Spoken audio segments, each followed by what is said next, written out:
Hello, everybody. I know folks are trickling in here as we opened up the room for our event tonight. So we're going to give you guys a few seconds to get all of our participants in the room. While we're getting everybody in the room, what I'm going to do is I'm going to send all of our participants tonight a chat. And that chat is going to have a link to both the agenda for this evening, which you can also see on your screen that I'm sharing, as well as a link to the bios for our participants. So it looks like we still have a couple people streaming in. So give us just a couple seconds so that everybody who's participating tonight gets a chance to get into the room before we get started.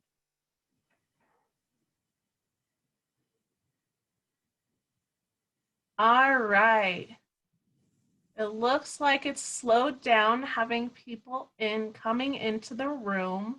So I'm going to go ahead and get started. Good evening, everybody. My name is Michelle Bird. I am the Public Affairs Director at Larimer County. My job tonight, I am in no way an expert in criminal justice, but my job tonight is to be your moderator / host for this virtual event. So that really kind of means that I'm something in between like the IT person and a facilitator. And so I also get to be the timekeeper. We have some great panelists with us tonight who are criminal justice experts who are very passionate about what they do. And sometimes when people are passionate, they tend to run long. So I am here to make sure that they stay within time limits so that we can stay on track and open it up for questions tonight. Just a few things before we kind of dive into the meat of our event tonight. As I mentioned earlier, I am not a criminal justice expert, but our panelists are. Actually, all of our panelists are part of the Criminal Justice Advisory Committee, and this is an advisory policy level board consisting of county elected officials and other principal justice system decision makers. So this includes judges, prosecutors, public defenders, probation and parole officials, alternative sentencing, community corrections, service providers, police, other first responders, and then also human services, behavioral health, and juvenile service providers. The mission of this group is to participate in a structured policy planning process that addresses issues facing the county's criminal justice system. The committee sets priorities, develops and executes policy decisions, and strives to ensure an accountable and coordinated justice system in Larimer County. So really quickly, before again we dive into the meat of it, you'll see our agenda here on the screen. I just did the welcome, so now we're on to the agenda review. I'm going to talk to you guys a little bit about how to participate tonight because this is supposed to be a dialogue and an engagement session. After that, we're going to have some opening remarks and we're going to introduce you to our panelists. Our panelists are then going to give an overview about their roles in our system. And then we're going to open it up for Q&A to you guys. Before that Q&A opens up, I will let you guys know how you can participate. And then at the end, we are going to close out the evening, as you can imagine. So a few things to talk about for Zoom webinar. Hold on just a second. A few things to remember. So for some of you, this might be your first time ever using Zoom webinar. And we use it for a couple of different reasons. The first one is to keep it safe for everybody. So you'll see that chat feature that you normally have in a Zoom meeting is not enabled for you guys. That's because what we don't want is, I'm sure you've heard of Zoom bombings. What we don't want is for attendees to come in that we don't necessarily, we didn't vet anybody who's here tonight. And we don't want someone coming in and sending out a link to everybody that you might accidentally click on that would infect your computer in some way, give your computer a virus. It might take you to a website that's not good. So that's one of the main reasons we use Zoom webinar. The other is kind of the same thing except for video. You'll notice that the only faces you can see are of me and our panelists tonight. Again, that's so that our participants, we want everyone to be able to participate, but what we don't want is someone who has bad intentions to come in and maybe show something on their camera that none of us would like to see. So that's how we use the Zoom webinar. But that doesn't mean that you guys can't participate. We have a couple different ways you guys can participate when we get to that section. You'll notice there's like a Q&A box on the bottom of your screen where you'd normally see a chat. That's where we ask you guys, you can go in and type in questions that way. And then we'll receive those questions and I'll read them out loud and we'll have our panelists answer them. But you can also ask your questions live. So you should see at the bottom of your screen, there's also a thing where you can raise your hand. If you're on Zoom via your app on your phone, or if you're on Zoom on your desktop, you can raise your hand.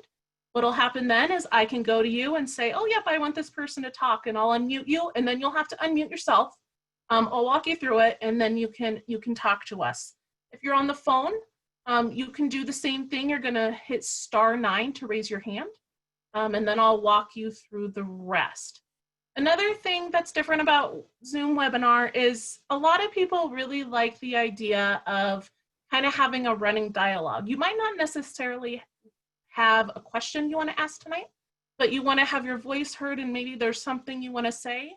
I encourage you to put that stuff in the Q&A section, and what I'll do is I'll push that live as long as I know that there's not some link in there that's going to give everybody's computer some kind of virus. I'll go ahead and push those comments live that way. We want everyone to feel like their voice is being heard and we're being completely transparent tonight. But I also want to make sure that everybody who's participating stays safe. So once we get to the Q&A section, I'll remind you guys of the important parts so that you can participate. But as we go through our panelists' overviews tonight, if you have questions that come up, go ahead and type them in the question box. So you don't forget them. We won't answer them right away, but we'll get to them when we get to the Q&A section. So we encourage you all to participate that way. So now that you know how to participate, hopefully we can get into why you are here tonight. So I'd like to introduce Lori Stolen. Lori Stolen is our Director of Behavioral Services for Larimer County, and she's going to give some opening remarks. Lori, go ahead. Thank you, Michelle. It's always nice to work with you in facilitating these virtual workshops and seminars that we have. So really appreciate you helping us out through this series. Good evening, everyone. It is so nice to look down through the participant list and see so many familiar names. The support and the interest and the passion around behavioral health and criminal justice is obvious in our community. And you being here and taking some time out of your evening to engage in this process is really meaningful. So please take advantage of it and ask questions. We've got some experts that are here this evening, and hopefully you get to walk away with some new information that you'll be able to go back out to the community and share. Really the reason for tonight is to educate and inform our community about the collaborative and data-driven services that we provide for those involved in the criminal justice system. So again, this is a 4-part series, and this is part 1 of that series. So the Criminal Justice Advisory Committee, as you heard Michelle talking about, is hosting this for public meetings for you to learn more about programs and to talk directly with these criminal justice leaders that you will get to meet over the 4 different virtual series that we're going to have. Each session is intentionally planned to address a different facet of the criminal justice system. So one more thing I'd like to say before I actually jump into an overview of the Behavioral Health Initiative, I'm starting off our panel this evening, is this topic is important to give our community a snapshot of the services that we have in our community that support those within the criminal justice system, and especially during current stressful times in our society. It's important for us to offer a view into the positive and innovative programs that we've developed throughout the years to address the needs of our criminal justice system partners and those involved in it. So hopefully that's a good big takeaway from this evening. I am going to end my opening remarks and share my screen and jump into— Hey, Lori, really quickly, can I introduce our other panelists before you get started? Absolutely. Thank Yep. you. Yeah, back to I you. know you're excited and we're excited too, but I want everybody who's attending tonight to know whose faces they are looking at right now. So I'm gonna call out our panelists and have them introduce themselves and tell us what they do and who they are. So Lori has already introduced herself. Thank you, Lori. Let's move on to Melissa. Hi, everyone. My name is Melissa Bauman, and I am the Co-Responder Program Supervisor with Summit Stone, and I'm a licensed professional counselor and a licensed addictions counselor. Thank you, Melissa. All right, Ray, you are up. Good evening. I'm Ray Butler. I'm an assistant chief with City of Loveland Police Department, and I'm currently over operations, and the co-responder program falls under that area. Thank you, Ray. Robert Cook, you're next. Good evening, everyone. Robert Cook. I am a 30-year veteran of the Sheriff's Office, and I currently supervise our co-responder unit and our traffic safety unit. Thank you so much. Stephanie and Dan are sharing a screen, so go ahead, you two. Hi, everybody. My name is Stephanie Boko, and I'm a licensed professional counselor and licensed addictions counselor. I'm the coordinator for the Community Paramedicine Division within UC Health, and we provide the co-response services and community paramedic services within Fort Collins. Hello, everyone. I'm Dan Murphy with the Fort Collins Police Department, 36 and a half years on the job. 2 years ago, I had the honor of taking over the co-responder program. I'm the special operations lieutenant, so I have SWAT, canine bombs, and the co-responder program, and it kind of fit the mission of my teams to save lives. So we jumped right in with both feet, and we'll share that with you tonight. Do you mind if I also share my partner? Go ahead. Hi, my name is Julie Bauer. I'm a community paramedic with UC Health. I've been in EMS for 25 years, and I've been doing community paramedicine for the last 7. And I'm the enhancement to Stephanie's, the co-responder program. And then we also have Dr. Dan, who has kind of been the founder here. Hi, everybody. I'm Dan Dworkin. I'm the psychologist with Fort Collins Police Department, 20 years now. I help train police officers to help them deal effectively and safely with those in mental health crises through our week-long crisis intervention training class and ongoing training each year. Thank you. Well, thank you all. I appreciate you being here tonight and sharing your expertise. But we're going to jump right in. And Lori was very excited. Lori Stolen, our Director of Behavioral Health. She's going to tell us a little bit about what they do. So Lori, go ahead. Thanks again, Michelle. So I'm going to go ahead and share my screen, pull up my presentation here. Let's see where to start off with. Behavioral health services. If you don't already know, we are the result of a 2018 ballot initiative that was successfully passed in Larimer County to provide a dedicated 0.25%, that's a quarter on $100 for 20 years, exclusively for expanding and enhancing behavioral health services in Larimer County. So since 2018, a small department of 6 of us have been working hard to come up with a vision and a mission and to really lay the foundation for the delivery of these funds out into the community. And so I'd like to just share with you a little bit about the department itself and what we've got going on, and share with you a little bit about the excitement of this new behavioral health facility that we're designing this evening. So I thought I'd start off with our vision and our mission. So our vision, long-term, ideal world, Larimer County would be a community that values and promotes behavioral health with a comprehensive and sustainable continuum of behavioral health care. We're going to be working hard over the next 20 years to find a sustainable continuum of behavioral health care. I'm kind of one of those one and done ballot initiative gals, and I'm not real interested in going back out for another ballot initiative. So my goal is to make this sustainable, or hand it off to the next person to go out and get an extension on the sales tax.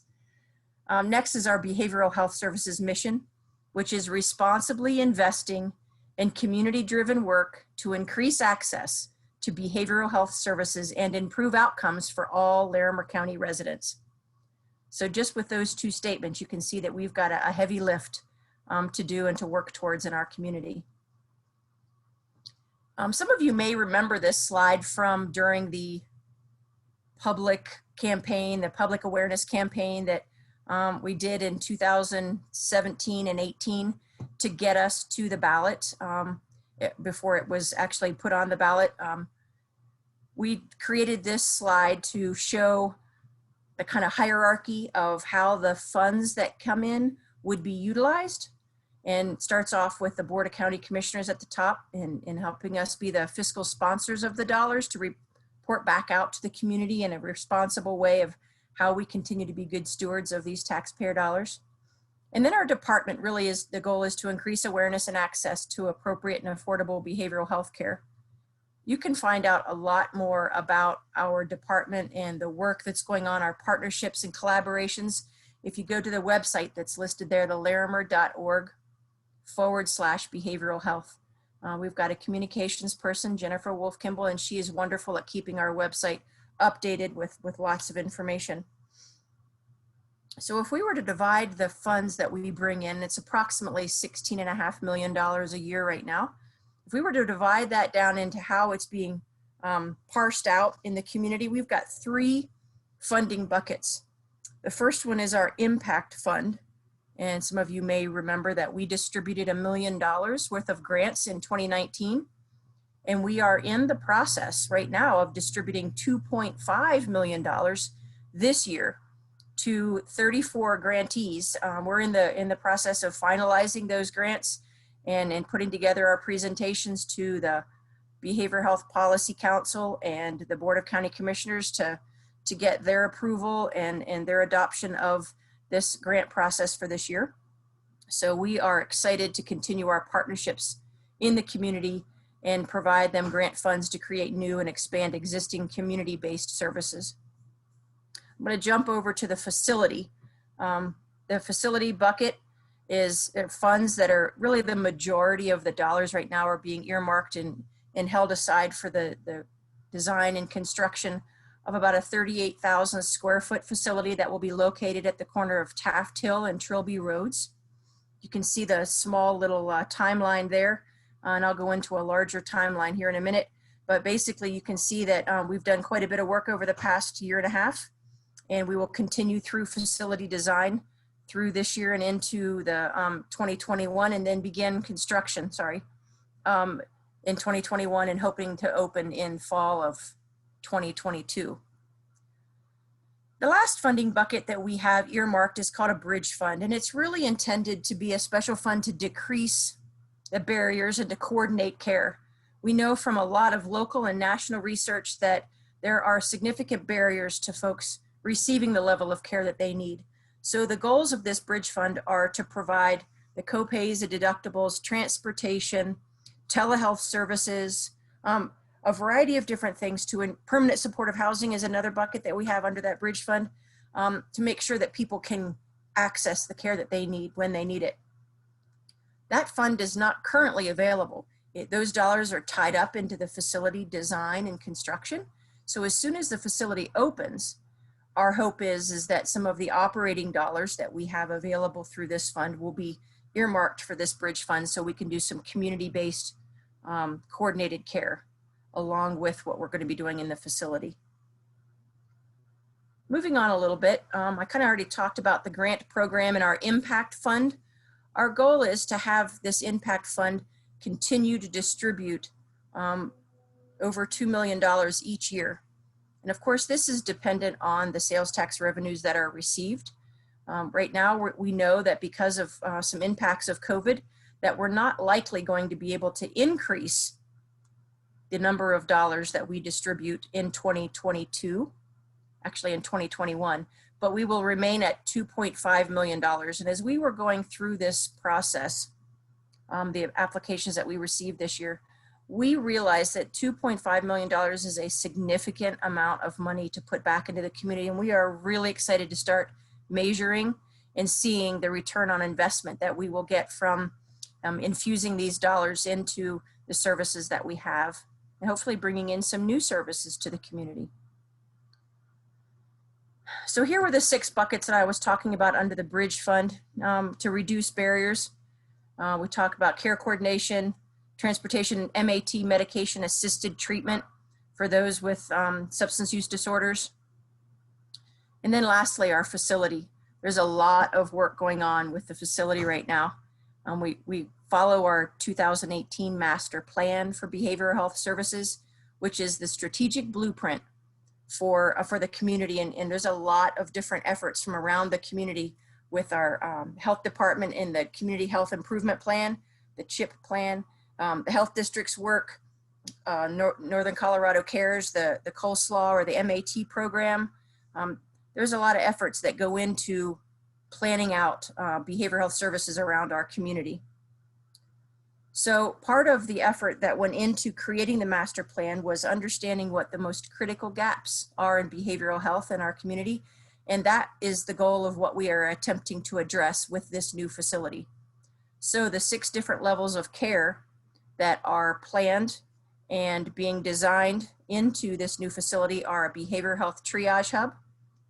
Our goal is to be able to be a one-stop shop for our law enforcement partners, for our co-responders, for EMS, that if there's someone that is having a psychiatric emergency, that they can bring them to this new behavioral health facility, and we will determine the next level of care.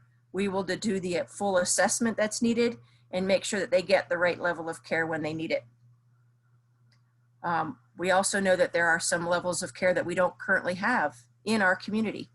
And unfortunately, oftentimes we have law enforcement officers and family members that are taking people out of town to get the care that they need. And we know that the outcomes of that are not where we want them to be. We know from much research and work that people get better in their natural communities if we can get them connected to a continuum of care.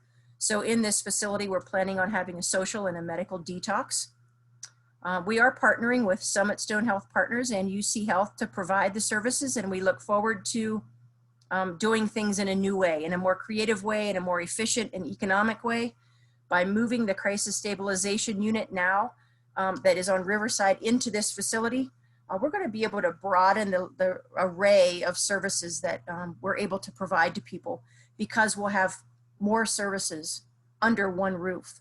And so right now there are some limitations to what services can be provided because of licensure issues. But once we get through the licensure issues of this new facility, we'll be able to provide mental health as well as addiction services in the same building.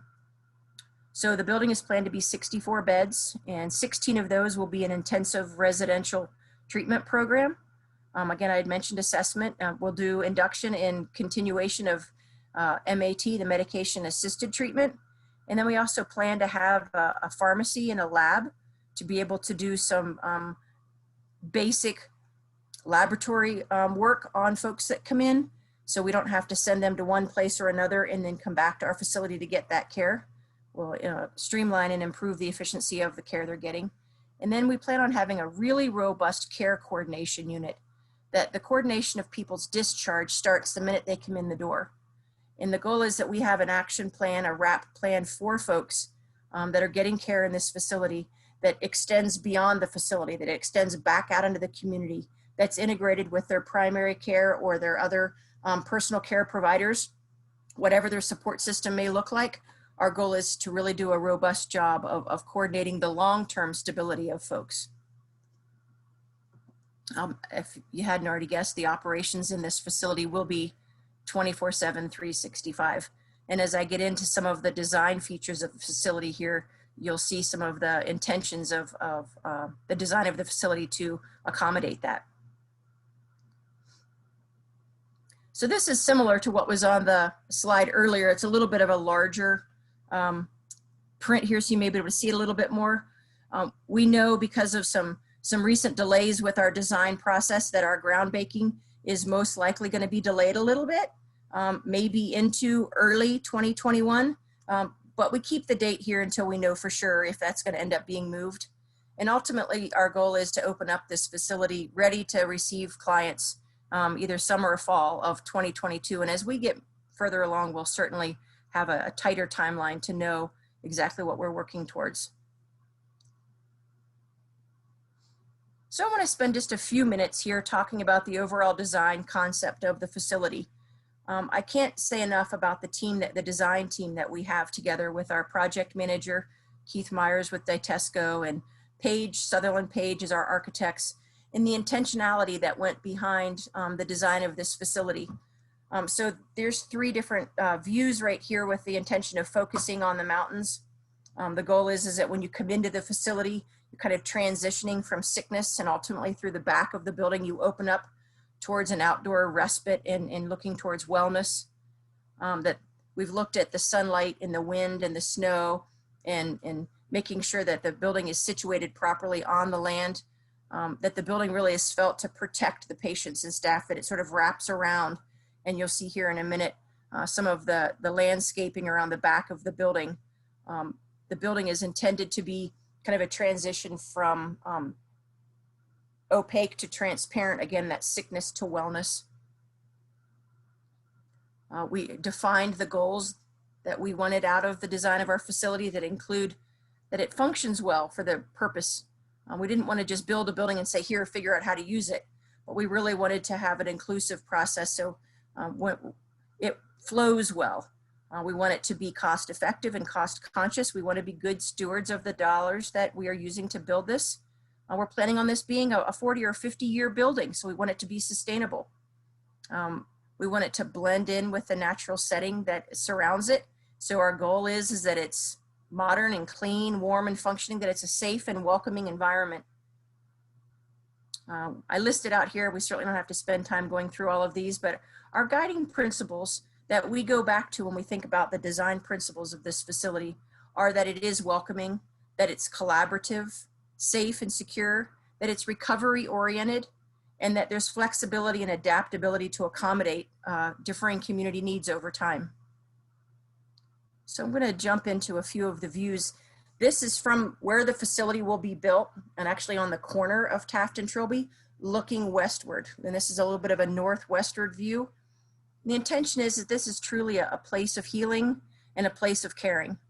There's a couple different things that are going to be going on out at around this site with a transfer station for our solid waste project, about 6 football fields to the west. And we've made sure that our view shed from our facility is not going to be interfered with by other county projects that are going on out at that site. So we did some view shed examples of what it may look like from our facility, and we couldn't be happier with the natural and tranquil setting that we have to provide these services. A few renderings that I'll go through and wrap up my time here with you this evening. This is an example of the facility exterior, and let's just say along the right side over here is Taft Hill, and then along the bottom of the screen is West Trilby Road, the parking lot obviously here in the front. And our goal really is to kind of drive your view through the facility. You see in the middle of the building there is a large open atrium lobby. And then over here on the right-hand side of the building, in the front, is a secure entrance. And this is intended for law enforcement, ambulances, co-responders with a drive-through sally port. They can spray out their car, they can sit in their car in bad weather, and there's an entrance underneath this sally port. There's enough room for multiple vehicles in there.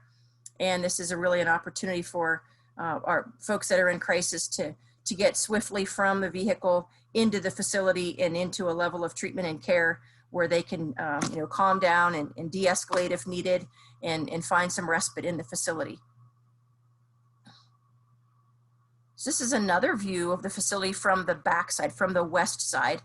And you can see all of the windows and how transparent we really wanted it to feel coming through the facility. The landscape design is built around circular pathways, walking pathways, labyrinths, some shared group spaces outside where we could have some group meetings. Our intentions are to have some walking trails along the outside that folks could certainly go out and be a part of nature as they're getting treatment and care at this facility.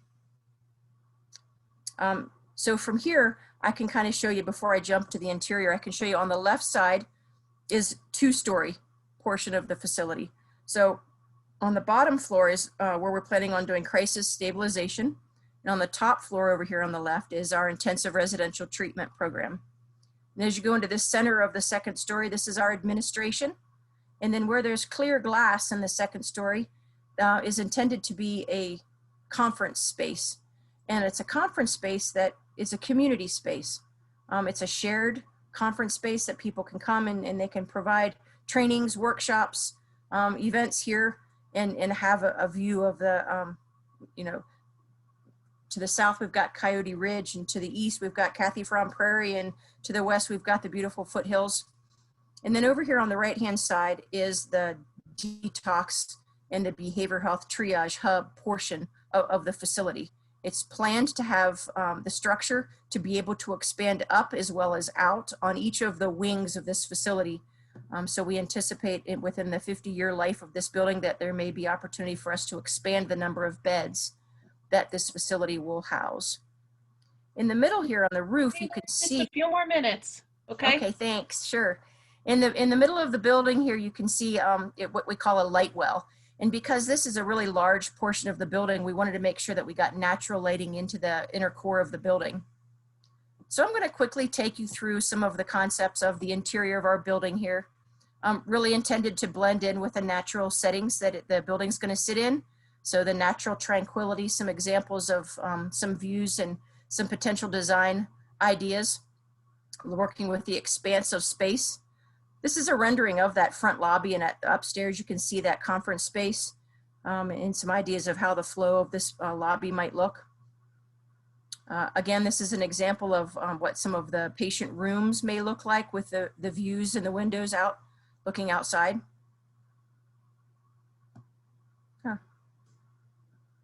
Seems to be stuck from there. I don't know if that's it. Well, anyway, so you get a couple views of the interior and a couple of views of the exterior of the facility. And again, the intentions are that we will open it in 2022 and we'll have many conversations with our partners in our community and residents of the community before we actually have a hard opening of the facility. Our goal is to be good neighbors, and our goal is to be very transparent with the entire process. So when construction begins, we are going to have drone flyovers, and then we'll put those videos up on our website so people can follow the construction of this facility. Please feel free to add any questions that you might have about this to the Q&A, and we'll make sure that we do our best to get to as many of them as we can. And with that, I'm going to hand it back to Michelle for us to continue on with our panel this evening. Thanks so much. Thank you so much, Lori. And yes, I encourage everybody, we do have some folks sending in some questions. So I'm encouraging everybody, as you get questions, that as questions pop in your head as you're hearing our panelists talk about what they're doing, please feel free to type those into the Q&A, and we'll get to those at the end.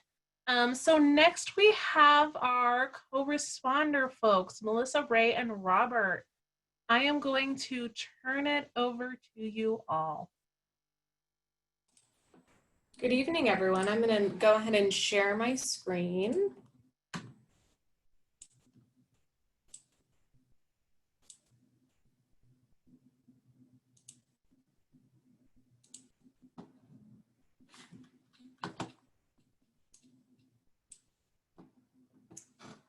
Okay, so Summit Stone has a co-responder program, and we have contracts with the Larimer County Sheriff's Office, the Loveland Police Department, Estes Park Police, and then we have a partnership with Thompson Valley EMS. And some of our goals, so our goals are to have early intervention with individuals who are struggling with their behavioral health.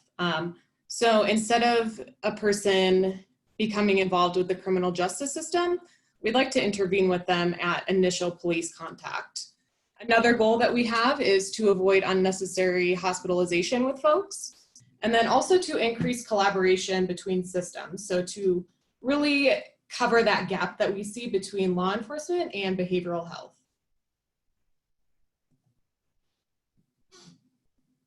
With the Loveland Police Department, we have 2 co-responders, and they provide 7-day-a-week coverage.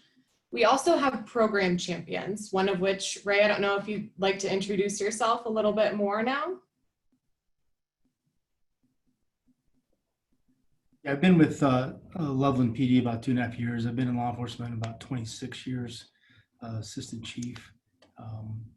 And like I said, the co-responder program falls under the operations division. So I work closely with the lieutenant, who's Bob Schaefer, as also Melissa, Jesse, and Sue. And both Jesse and Sue are master's level clinicians, as well as the rest of our co-responders that we have. And we have a team of 5 co-responders total between the agencies and 1 case manager.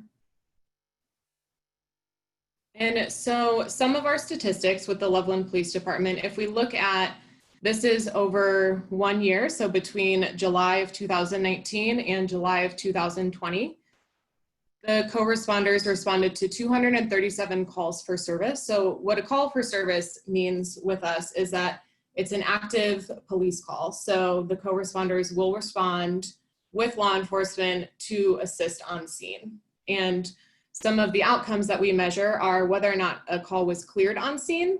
And that means that we were able to safety plan, we were able to work with the individual who was in a self-identified crisis, and they were able to remain safe in the community and did not require transportation or to be taken into protective custody. And we also measure emergency room diversions. So the way that we measure this item is if without a co-responder intervention, the person would have likely resulted in being further assessed at the emergency department. So within the year, we were able to reduce emergency room visits by 32 individuals. And then with jail diversions, this one can be a little bit more difficult to measure just because it's difficult to predict future behavior. So it's difficult to predict if a co-responder didn't intervene in that moment, whether or not that person would have eventually resulted in committing a criminal act. And the co-responders also do follow-up contacts. So they will follow up in person or by phone. And over this year period with the Loveland Police Department, we had 867 follow-ups, which resulted in 54,003 minutes of co-responder service with the Loveland Police Department. Ray, is there anything that you would like to add on that? I think one of the things that we've seen is that training the officers to utilize the co-responders.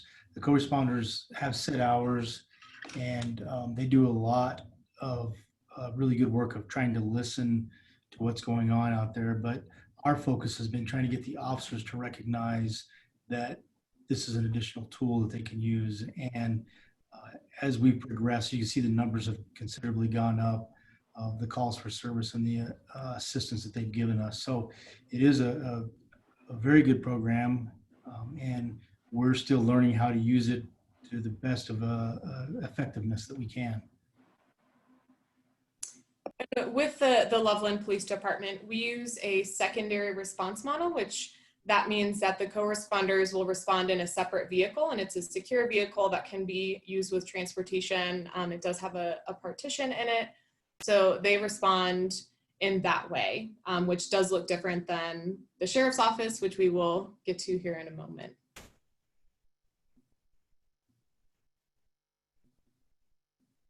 And so with the Larimer County Sheriff's Office, we have 3 leadership members who are part of our program champions. So Robert Cook and Bobby Mull, who's a lieutenant, and then Captain Joe Shellhammer. We have 2 identified co-responder deputies, and they work with the 2 co-responder clinicians that we have. And they also provide 7-day-a-week coverage within the Larimer County area.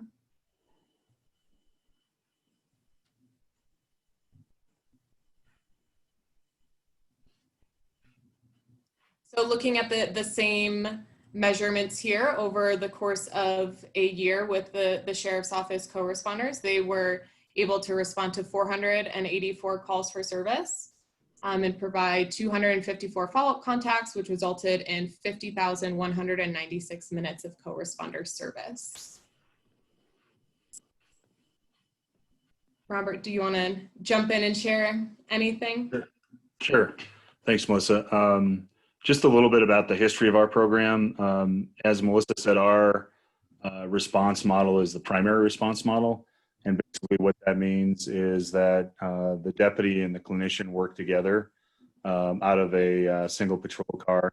That model has been very successful for us. And when we started about 2 years ago, what we found is that because it's a primary response model that we're using, that's probably been the most effective way for us to deploy this extra tool that we have, as Chief Butler was talking about. I think there's a lot of discussion in the public right now about the need for mental health clinicians out in the field and whether or not law enforcement should be part of that. What we found is that by pairing the law enforcement officer with the clinician and having them respond directly to calls, just because of the sheer number of square miles we have to cover, we don't really have the ability to have our co-responders drive to calls from the office. It just would be logistically not very feasible. So having the clinician and the officer ride together as a team in order to handle issues as they come up has been very effective for us. It was so effective, in fact, that Sheriff Smith decided that he wanted to have 2 co-responder teams out in the field, and that's why we have 2 right now. We're actually in the process of adding another co-responder clinician to our unit because of how successful it's been. And when I say successful, there's basically two things I'm talking about. One is there's a huge need for co-responder services in the field.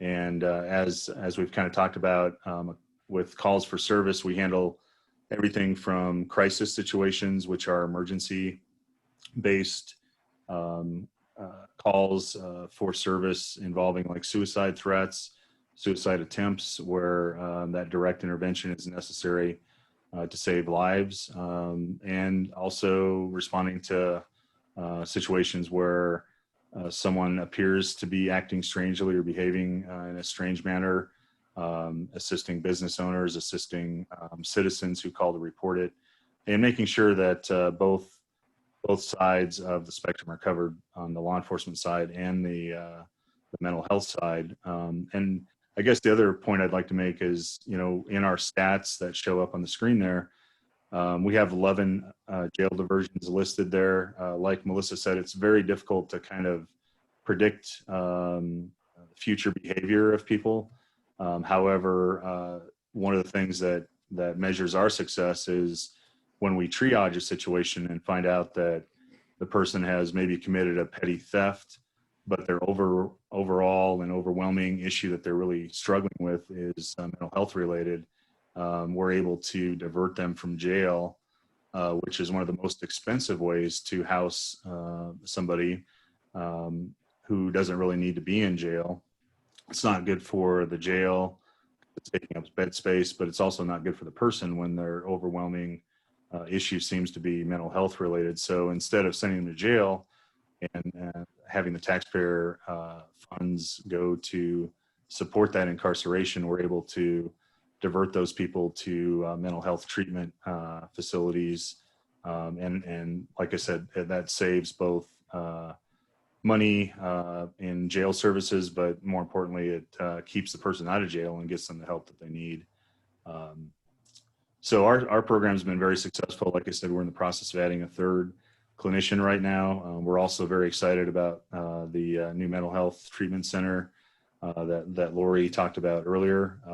And I think the more that our agencies and Summit Stone, which has been a great partner for us, kind of work together to resolve these issues, I think the more success we're going to have in helping the citizens that are in need of the mental health intervention.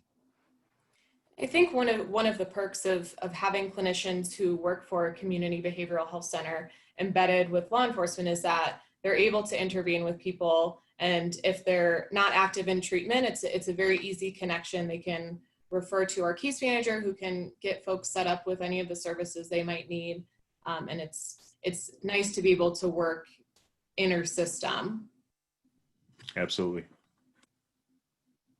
And as far as, I think I probably skipped this, I should have led with this, but how co-responders are referred clients is it can look a couple different ways. So one would be if there's something that's identified through dispatch. So when a call comes in, if the person says they're in a behavioral health crisis, typically that's flagged by dispatch and referred to the co-responder immediately. There's also times where an officer will arrive on scene and identify that there's a behavioral health component and will request to dispatch that a co-responder come out and assist. And there's also after the fact referrals. So it could be that the co-responders are on other calls, or maybe it's during one of their off times and an officer can email or call the co-responder and request that they follow up. So there's a couple different ways that we're referred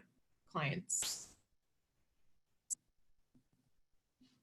And as I mentioned initially, we do have partnerships with Estes Park Police and then also Thompson Valley EMS. So I wanted to share just the entire team stats so that we can look at Larimer County as a whole, with the exception of Fort Collins, which they are our next panelists, and I'll let them share the work that they're doing. So over the same year period for the Summit Stone co-response team, we were able to respond to 953 calls for service, and we provided 586 minutes of co-responder service to Larimer County. This was a picture of some of us, and we went to the first ever National Co-Responder Conference in March.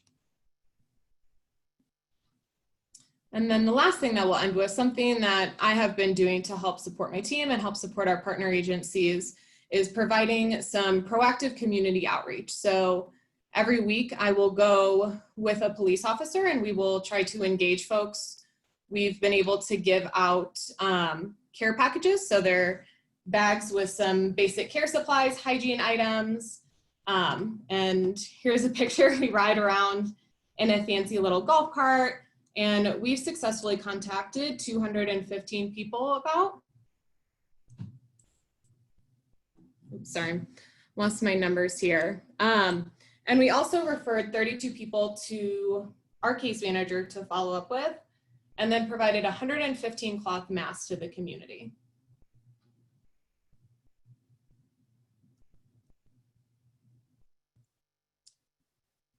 Those were all the slides I had. If anyone has any follow-up questions, you can add them to the chat. Thank you so much, guys. That was a great overview of the co-responder partnership between Summit Stone and City of Loveland and the Larimer County Sheriff's Office. So thank you. And next, well, before I say next, that was a great lead in, Melissa. Please, if you guys have questions, I see lots of people are putting them in right now. So thank you for submitting questions. We'll get to those here very soon. Our final panelists are Stephanie and Dan, and they're going to talk about the co-responder program collaboration between UC Health and the City of Fort Collins. So I will hand it over to you two. Go ahead. Awesome. Thank you so much. Hi, everybody, and thank you so much for having us tonight. We are really excited to chat with you all about our program.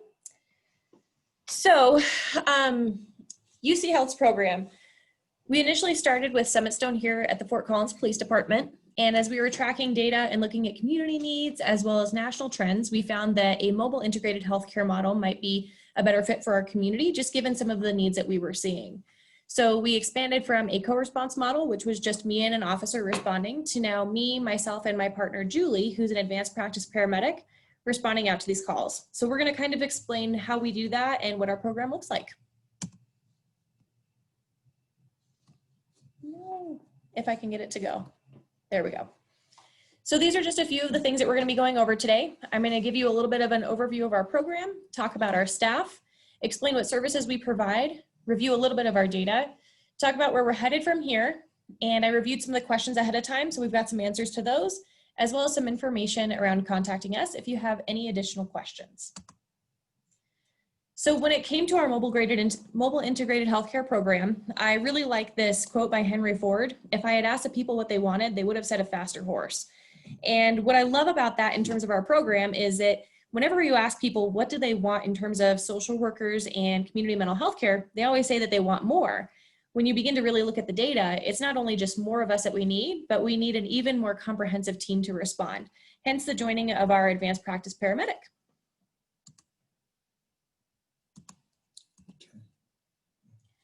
So a little bit of an overview about our program. So the Community Paramedicine Division is an umbrella term that we use to cover community paramedic work, which is essentially what Julie does, and then the CORE team, which is your co-response work. CORE stands for Community Outreach, Response, and Engagement. We approach care collaboratively with both our community partners and the people that we serve, and we take a multifaceted approach because what we find is that if we attack a problem from more than just one area, it tends to lead to better outcomes for the people that we work with. And just like everybody else so far here on this presentation, our goal is to intervene early. Really with our team, it's all about the right care at the right time in the right place. And in doing so, we aim to achieve this triple aim, which is reducing healthcare costs, increasing patient satisfaction with healthcare services, and diverting individuals from the emergency department and jail whenever possible. Given funding limitations, we presently only have one team, which is myself and Julie. We operate Monday through Thursday from 8 a.m. to 6 p.m. The reason for those days and hours is based off of what we call a heat map, which indicates how many calls are coming in at what days and times related to more of these behavioral health or complex medical issues. So we try to mirror our hours with those needs as much as possible until we can obtain funding to provide 7-day per week services. Some stats that we're seeing out of our program is roughly about 6 months in the making at this point, as it's a recent innovation. And what we're finding is we tend to really focus on the high utilizers of 911. A high utilizer, as we define it, is somebody that calls 4 or more times in a 90-day period. What we find with those high utilizers is that oftentimes they have 1 or more mental health and or physical health issues that are going either undermanaged or unmanaged altogether, leading to these calls to 911. So what we have found is that after the CORE team, myself and Julie, interact with these individuals, within 30 to 60 days, their use of 911 drops by an average of 75 to 100%. Because we're able to get them connected to the appropriate care at the right time and place, whether that's pulling in a case manager, getting a primary care provider, OT or PT in the home, hospice, whatever it might be. The other thing that we have found is that on average, now that Julie has been added to the team with me, we're seeing an additional 10% of the time we are able to keep people stabilized in their home. So what that means is that 8 out of 10 times we go on a call, we are able to stabilize or treat that person in place so that they don't have to be transported by ambulance or officer to anywhere else outside of their home. We can go ahead and provide them with whatever services they need there, and then we follow up by phone and or in person later on to make sure that they get connected to the appropriate care. So this is just a few of the people on the team. Dr. Dan, I like to kind of refer to him as the founder of the feast. He is the whole reason we even have a program here at Fort Collins Police Services. He's been pushing this since about 2015 and really was a visionary with all of this. And then with Lieutenant Murphy coming on shortly thereafter and really seeing the benefit of integrating social workers and clinicians into the special operations aspect of things, we've been able to really see our program grow in terms of reach and not only our ability to serve individuals interacting with our patrol officers, but also individuals that are interacting with other specialty units like our detectives, our neighborhood and engagement team, that type of thing. Murphy, would you add anything? Yeah, I think the biggest thing for me that I saw as I got introduced to the program 2 years ago is the mental health co-responder team was another piece in our agency philosophy of de-escalation and how we kind of look at the world and want to provide services to the community. I saw immediately the connection that the CORE team had with the officers, and then combining that with the community paramedic as well as the operational philosophy of de-escalation throughout our less lethal program and all the other component parts of defensive tactics. And then the last piece for me that I really like is not only do we have a primary response model with the CORE team and the officer going out on a call together, is the follow-up and the referral process.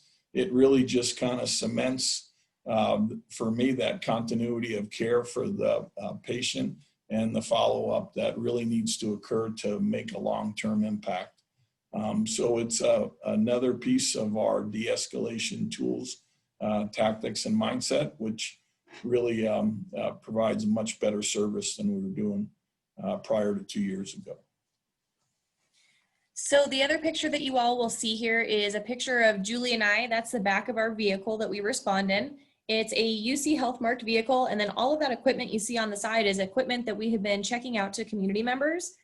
We were part of a grant called the Next 50 grant, where we were able to focus on individuals age 50 and over with chronic medical issues in the home. And Julie was able to act as an extension of their primary care provider. So there's glucometers, there's scales, there's blood pressure cuffs, and essentially we would check those out, and then it would connect via Bluetooth to this cloud thing. And then Julie could check on everybody while they're in their comfort of their home and see how their healthcare is trending and help us intervene earlier on if we needed to, if we saw it trending in a dangerous direction. So again, there's the two facets of our program. I just want to kind of go into them a little bit more. Most people are getting more familiar with what the idea of co-response is. And so for us, that looks like in-progress support for not only police, but also fire and EMS. It looks like crisis stabilization and intervention at the time of the call. We also provide referrals and ongoing contacts via phone or in person, whichever the citizen would prefer, until we can get them connected to a care team that they can engage with consistently and feel really good about. The other piece of our work is our community paramedic work, and this is a part of it that I'm very excited about, and we couldn't be more lucky to have Julie on our team for this. We provide immunization clinics and other outreach. We have a readmission avoidance program, so essentially healthcare facilities can provide us a referral if they're concerned that somebody might be readmitted within 30 days, so that we can go ahead and proactively contact that citizen and help them to stay in their home.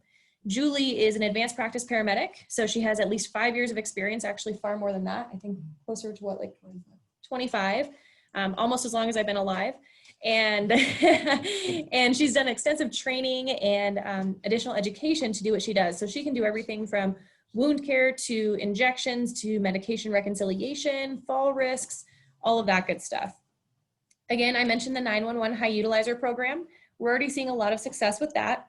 What we find is in the previous 3 months versus the previous total 6 months, we're seeing a 25% decrease in call volume by individuals that are identified as high utilizers, which for us is an indication that we're getting them connected through our community partners and our work with them to the type of care that they need that's really best for them, as opposed to calling 911 and getting the most expensive care for oftentimes some of the least expensive issues. And then finally, and this is probably one other piece that I think has been a huge impact for us, is our hospice revocation avoidance program. It's such a mouthful. But I didn't know that if you're on hospice and you call 911, you could potentially lose your hospice. And hospice has a wide range of services that they provide for people in the home. Julie has been critical in helping to educate myself and other people on that. And so what we'll do is when people enter into hospice, or if they are having some issues while on hospice, we can go ahead and jump in and help out with any other services that they may need to help them avoid revocation of that really important service. So what does our data say? You might be saying to yourself, yeah, that all sounds really great, Stephanie, but show me the money, right? So I wanted to give you all just a small snapshot of a single month of our work here. So for instance, last month we had 91 contacts. Of those 91 contacts, they specifically looked like 26 referrals, 25 calls for service. When I say calls for service, I mean that's when we were actually dispatched out to a call with police, fire, or EMS. We consulted with our pre-hospital partners, so police, fire, EMS, on 11 different occasions if maybe we couldn't get out to the scene because we were on another scene, or maybe it was too dangerous for us to go out on that scene. We were able to consult by phone. And then we had 17 follow-up contacts. That's going to be anything that's specifically by phone for a lengthier period of time. And then we had 12 proactive contacts. What I mean by that is Julie and I go out every morning and every evening before we go home, and we go to all of the areas where we know people tend to call 911 the most. So we go to the Rescue Mission, Catholic Charities, the Murphy Center. We go to a few of the parks and just check in with people and say, hey, how are you doing? Is there anything we can do for you? Do you have any wounds that need to be looked at? Do you need a bottle of water? How can we help?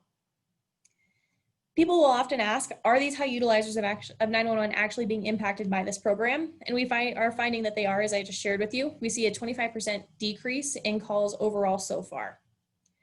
When I went ahead and took a look at the data, we were trying to figure out how can we better target our services to meet the needs of our citizens and our community before they actually have to call 911. So I won't go through specifically all of the demographics of a previous high utilizer, but that's typically what somebody was looking like when we pulled all of the data together. As we looked at January to July of 2020, we've had a total of 128 calls for service. The really interesting thing here is that we have an 80% stabilization in place rate, essentially, so people not having to be transported.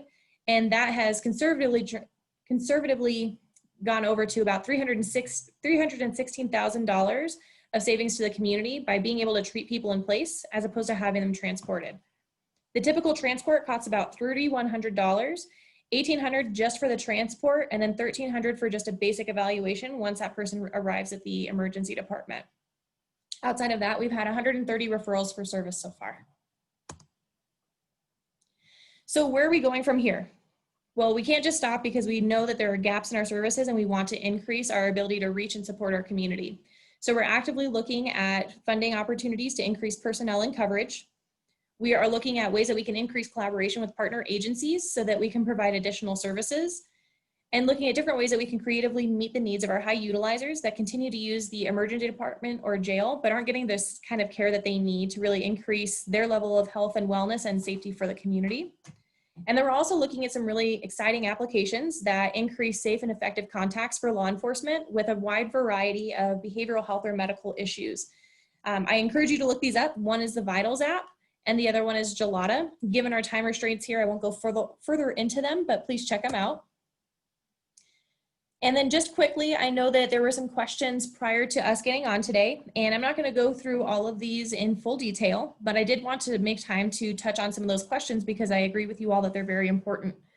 Specifically here at FCPS, we find that about 33% of our officers are trained in crisis intervention training, which specifically helps them to better understand behavioral health issues and presentations and to have safe and effective contacts. This program, yes, we absolutely want to expand it. Funding is a major barrier to that, and that's something that we are working on. This program here has been in place since July of 2018, and the recent innovation to the community paramedicine model was in January of 2020. We have done a lot of work around figuring out which calls our co-responders should go to. Initially, we thought it would just be the ones that we thought had some type of a behavioral health connection with it, but what we actually found through data collection is that almost any call can be a co-responder call. So the way that we look at that is our dispatchers will use their discretion as well as the officers, and then we listen to the radio as well to determine if that's a call that we should be trying to hop on and help out if we can. This is a really big thing that we're seeing is dementia and other just developmental or age-related neurocognitive disorders in the community, and how are we working with those, especially because oftentimes there can be some level of physical aggression. The big thing is that collaboration is key here. We work very closely with our adult protection services partners as well as other community partners. And again, having Julie on the team has just been critical for figuring out how to navigate insurance, to coordinate family support, to kind of get patients on board with the different types of care that we can get them into, and all of that good stuff. If you would like more information on, say you have a family member or a friend that's dealing with dementia and you want to get them connected to services, again, given time restraints, please feel free to reach out to us. We can certainly talk more about it. And our response is pretty similar when it comes to individuals that are specifically diagnosed with autism. We do a lot of ongoing training in terms of signs and symptoms and different skills that can help with working with somebody who might be on the autism spectrum and that type of thing. So officers are very much aware of that, and that's something in the forefront of their training. And current resources, are they adequate to meet the behavioral health needs of Larimer County? Absolutely not, but we're doing our best. So again, if we could get at least 2 teams to cover 7 days a week and then eventually get 24-hour coverage, we would absolutely love that. And that's what we're working towards. And then lastly, why aren't co-responders always available? So in Larimer County, I think we serve close to 400,000 people. Yeah, probably even more than that.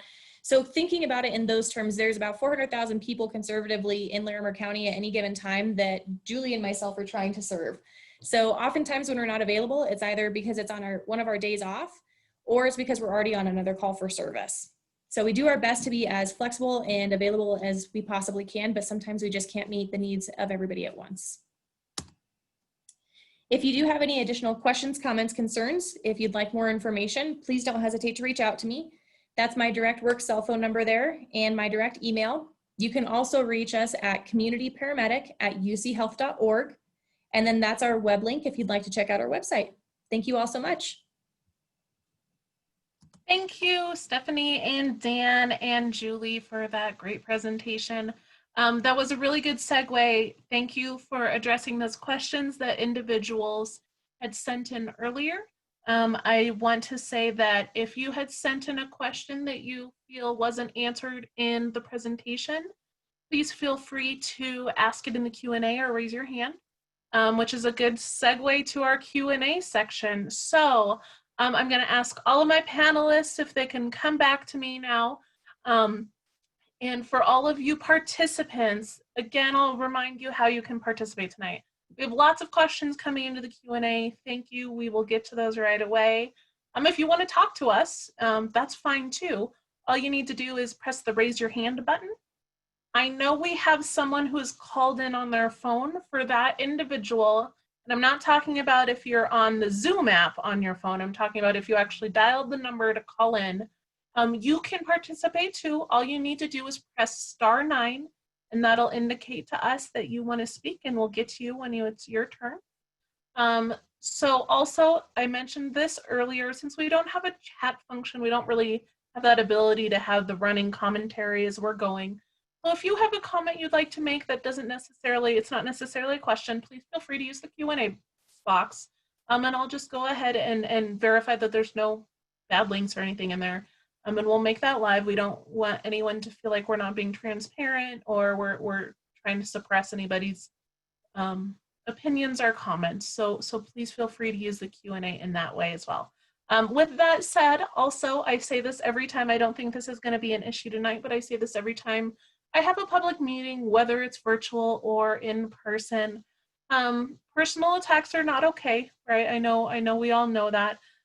This is supposed to be a platform where we can have discussion. It doesn't mean we always have to agree on everything. But the fastest way to close down, I think a lot of you know this, to close down engagement and discussion is to get personal with people. So I ask that we keep all comments and questions relevant to the topic at hand. And we're gonna jump in. It looks like my panelists are ready. So we already have some questions going right now. So I'm gonna jump into the first one I see. So I think this question is probably for Lori. Lori, are jail diversion statistics the numbers of individuals that were diverted from jail at the time of the call? Thanks for that question, Michelle. And hi, Julie Roloff. Good to see you and have you here. Probably any of the co-responders could answer this one as well. But I know from the co-responder statistics that we get in and return into OBH every month that, yes, the intention of reporting that is to show at the time of the call that the co-responders were able to divert further engagement with the criminal justice system. And one of those is to divert them from the jail. And the outcome could be different, right? It may be that they were diverted by going to a friend's house or going to the hospital or going back to home. It just depends on the individual situation, but that statistic really is about diverting them from jail at the time of the crisis or of the call.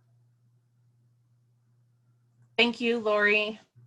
Okay, I know that this was partially answered already by Stephanie, but I know that Robert wanted to maybe chime in a little bit too about how we respond, since they're kind of in different programs, how we respond to individuals acting strangely, and it turns out they may be on the autism spectrum. So Robert, do you want to jump in and answer that one now? Sure. Stephanie did a great job of answering that question. I just wanted to add a few more things. One thing that's pretty universal in all the dispatch centers in Larimer County and all the law enforcement agencies is, first of all, the agencies are very professional. And what I mean by that is that we collectively emphasize the need for training. And certainly our dispatchers and all the dispatch centers are all trained on emergency medical dispatching. I think that's one of the first things that's important, because with emergency medical dispatching, they can quickly determine whether or not a call for service involves a medical issue or something else. So when we get a call of regarding someone who's acting suspiciously or strangely, then they can quickly, in many cases, rule out that it's a medical issue and recognize that it may be drug or alcohol related. It may be someone suffering from mental illness. maybe a combination of all three. But our dispatchers are trained in EMD. They're also trained in crisis communications. So when somebody does call and they're in the middle of a psychotic episode or a situation where they're having a mental health breakdown, our dispatchers are all very well trained in how to talk to people and get the necessary information and try to get to the meat of what kind of service they need. And then I think the last part is just the ongoing training that we do with the co-responder unit, with our dispatch center at the sheriff's office, and I'm sure that happens at the other police departments as well, just to kind of educate them and keep them updated on things that we see and things that may be indicators that a co-responder unit might be necessary. And I think that also goes for our deputies too. I mean, again, our deputies are well trained in many different facets, and because of the demands that are placed on law enforcement to respond to an ever increasing number of different types of calls for service. Certainly, like Stephanie and Fort Collins Police have about 33% of their officers trained in CIT. We also have about 33% of our officers trained in that. And that involves a lot of crisis communication, de-escalation, and how to communicate to people under stressful situations and circumstances. Personally, I should say with our department, with our agency, we also place a high emphasis on people who are selected to be part of the co-responder unit. So going beyond just the general deputy, we want to make sure that person has had CIT training. They have experience. Many times the people that are on our team now also have special weapons and tactics training in the past, and also negotiations training. And people who have a lot of patience and have the right kind of personality to deal with some of these situations, which do take a significant amount of time and a significant level of patience to properly deal with and get the person the help that they need. So that's a little bit more about the background on what our dispatchers do and our deputies do for additional training and how to recognize situations that the co-responder team might be utilized for. Thank you so much. Okay, I have a question here that's probably best for our Fort Collins police responder. One of our participants believes that Fort Collins Police was actively trying to hire an additional co-responder. Is that true, and what's that status? Yes, that is very true. For the last 2 years, we were trying to get somebody hired, but had a really difficult time getting an adequate applicant pool where people could pass the background. And now that we are working with UC Health, we have a slightly different process that people go through. And so as soon as we secure funding for that secondary position, we will be opening that hiring process again. Excellent. Okay, I have a question. I think this one is probably for Lori. Lori, the question asks, one of the biggest gaps I see is there's no step-down facilities for people with SMI who just get out of the hospital. They are not stable sometimes even after 2 weeks and go back to their apartments and fail. Is there anything in the plan to have a step down at this facility or something else in the community? Really great question. What a complex social issue this brings up, right? So truly the intention of our impact fund, our grant funding, is to enhance and expand community-based services. This facility will have different levels of care and up to 30 days of residential treatment. Average length of stay for an intensive residential treatment program is normally around 12 days, but it's licensed to be up for longer than that. So this is not intended to be a step-down facility. The goal would be is that the community would continue to expand their services. And we do have some very innovative and creative programs in our community, such as permanent supportive housing. There's Red Tail Ponds that Housing Catalyst helps manage and oversees, and then soon to open will be Mason Place. And the goal would be to continue to have these things identified by our community to help fill the shortage of step-down facilities. There's also what we refer to as outpatient and intensive outpatient programs that are certainly provided through Summit Stone, through Mountain Crest, through heart-centered counseling, and in probably several others that I'm not thinking of off the top of my head right now that are considered to be stepped down from after folks are released from the hospital. So it really is a goal of the Behavioral Health Initiative as well as the Mental Health and Substance Use Alliance to continue looking at priorities and what areas of our community still need to continue expanding to meet the growing needs in our community. So, step down facilities certainly are one of those issues that, we continue to see a gap in our community. Thanks, Lori. While I have you unmuted, I think what will be a quick question for you. What ages will you serve in the behavioral health facility? Another good question. The answer is it depends. With 6 different levels of service that we'll be providing in the facility, they're all dependent on the license. And so you need a different license and you need different fire and life safety code regulations and new design parameters for a facility to provide all of the levels of care for all ages in the facility. And it just wouldn't be feasible in one facility to build out it that big. A 58,000 square foot facility is big enough. So there are going to be several different levels of service that we will take all ages, if you will. So through the Behavioral Health Triage Hub and our 23-hour observation, no matter what age, bring them there. We'll do the assessment. We'll do that care coordination and an immediate discharge plan and find the next best place based on that individual's needs and level of care that's needed. Our walk-in clinic also, all ages. So there are different licenses that are needed for detox for different ages. That's going to be from 18 and above. Our intensive residential treatment is 18 and above. So there are a couple different ones for youth in the facility, and then there are some that are just for 18 and above. Thank you, Lori. And I wanted to let all of our participants know that our panelists are very eager to answer questions, so they are typing out some answers to questions. There's maybe a few that you all, participants would like to know the answers to as well.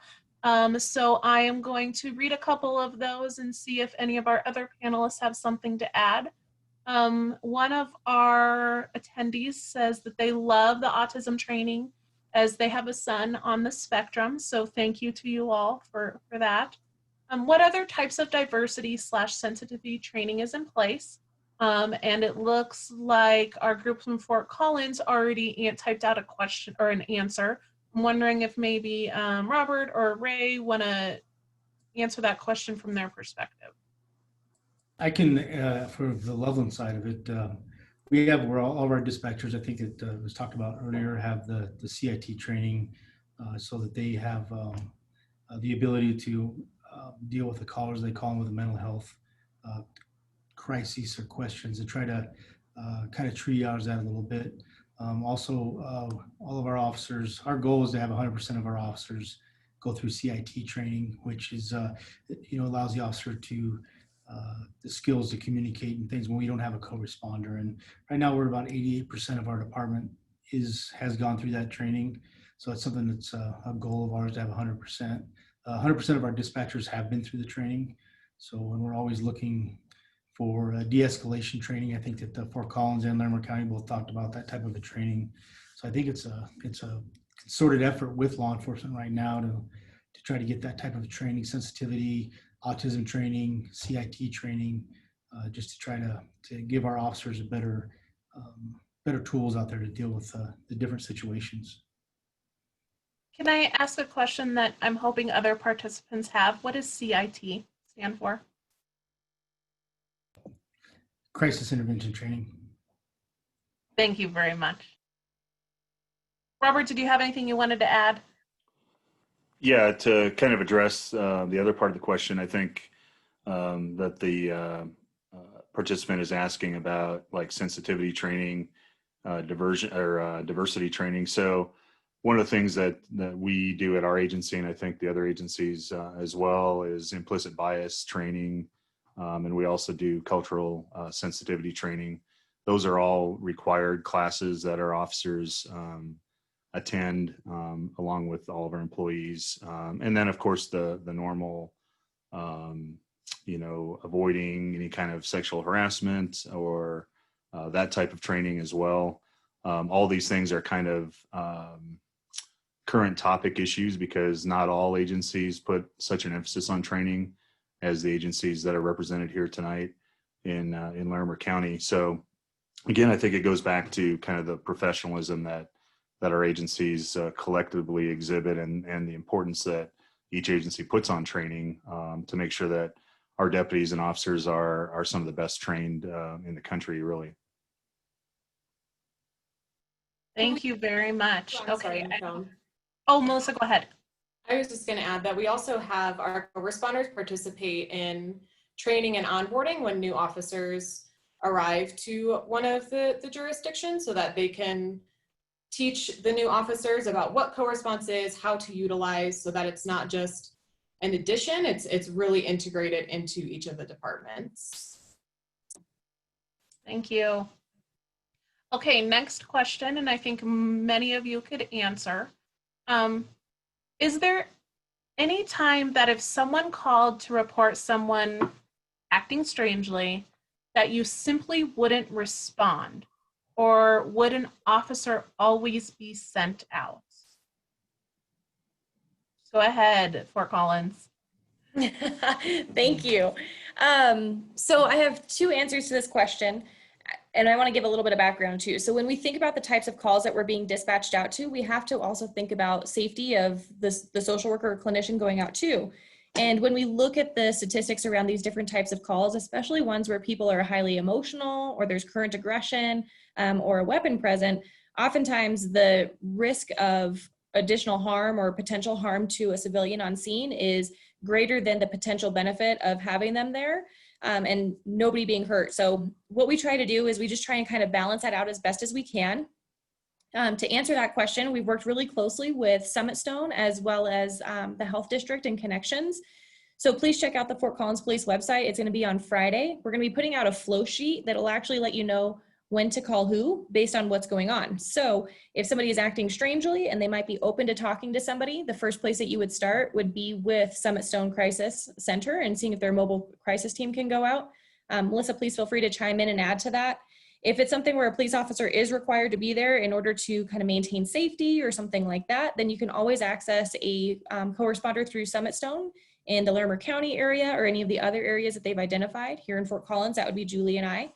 And then the last piece is that Julie and I can go out on any kind of a call typically, as long as the officers are comfortable with us being there, we can go out and support. As recently as, an individual that was on the roof, we were able to go out there and be support in the moment as well. So for us, we have additional training in safety that the department has provided us with, and we collaborate closely with them to ensure that we can be a good partner on scene. So just to have that in the background, and then please check out the Fort Collins Police website on Friday for more information about who to call when. And yes, so Summit Stone does have a 24/7, 365-day mobile crisis team. So as long as an individual is open to engaging with them and not violent, they are willing to go out and assess people too. And there's more information on our Summit Stone website for that. All right, anyone else willing to jump in on that one, or should we move along? So I have another question, and we are running out of time here, so we have a couple more we want to get to before we run out of time. One of our participants is curious if anyone has a demographic breakdown of the co-response outcomes and statistics. And I know this question was asked early on in our presentation, and a lot of folks already gave some demographic breakdowns after this question was asked. But I wanted to give the opportunity if some of our panelists didn't share some of their outcomes, if they wanted to share them now. We do have data that's broken down by demographic. I didn't have that prepared for today, so I'd be happy to send out some of those after. And just so all of our participants know, when you registered, we were able to get your email address. So any of the questions that we need to follow up on, like this question right now, we'll be able to respond to you directly. So we'll go ahead and do that. here kind of wrapping up, there was one question I wanted to get to that our Fort Collins team already responded to, but I think it's a good last question kind of for everybody else. If there is an increase in funding for this initiative, would all law enforcement agencies be willing to expand their individual co-responder programs and hire more full-time employees? I know Fort Collins has already responded with, Fort Collins and UC Health has responded with a resounding yes, and they would love to have 24/7 hour coverage for their responders. And I know, I'm wondering if Ray or Robert want to chime in. Loveland PD, we would most definitely love to have 24-hour coverage. Summerstone's a great partner, and having them out there with us all the time would just be a perfect situation. So yes. And like I talked about earlier, our program has been so effective that the sheriff wanted to double it within about 3 months of starting the initial team. So, and like I talked about as well, we're in the process of actually bringing on another clinician. We don't have a deputy to match up with that clinician right now, but we do have a plan to utilize that clinician's expertise to provide additional coverage and also to kind of focus on some of our chronic utilizers in some of our contract towns that we contract for police services with, namely Berthoud and Wellington. And of course, the plan is to eventually have another deputy to assign to that person that Summit Stone's in the process hiring for us right now, to pair up with that clinician. In the meantime, they'll be paired up with another deputy, and it might not be the same deputy every day, but they'll provide additional coverage for us. And like Chief Butler said, I mean, we would love to have 24-hour a day, 7-day a week coverage. The best we can do right now is 7-day a week coverage, but our hours that they work, I think it was on the slide earlier, based on what our data shows us, the most intensive time for co-response to be out working is from about 10 in the morning till about 8 at night. All right, thank you. And with that, we're closing in on 7 o'clock. And I want to honor everybody's time tonight and time with families tonight. Luckily, we were able to answer all the questions, so that was great. However, I'm sure if any of you are like me, I always come up with my questions about 2 hours after it was appropriate to ask them. You will all receive a follow-up email from me tomorrow. If you have questions that have come up later, please feel free to email those to me, and I'll get them to our panelists so that they can respond to you. I want to give our panelists, if they have anything else they want to say here in closing, if maybe something came up they forgot to mention earlier, I'm going to give them a second. If any of them raise their hands to say anything else, they're all looking at me blankly. So I'll take that as they have no other questions or comments for you all tonight. I just want to let you all know we are going to post this event on Larimer County's YouTube channel. So that'll be available sometime tomorrow. It takes a little bit for Zoom to process the video and get it to me. So I'll do that first thing in the morning. And I also want to remind you all of our other upcoming panels. And what I'm going to do right now is I'm going to send you all a link to the page where you can learn more about our 3 other panels. One of them will be on Thursday, and that'll be about our juvenile system programs. And then next week, we'll have a night where we talk about our court programs and a night where we talk about our alternatives to sentencing. So I hope you all can attend, and we look forward to seeing you there. And I just want to say in the last moments, I appreciate all of you. We had quite a few individuals from our community that participated tonight. It's engaged residents like you all that make our jobs better. And we love to share what we do and our passion with you. And we appreciate that you are willing to learn more about our community and engage in these really important conversations. So with that, it is exactly 7 o'clock and I will probably never be more timely. So I'm going to end our session now. Good night, everybody.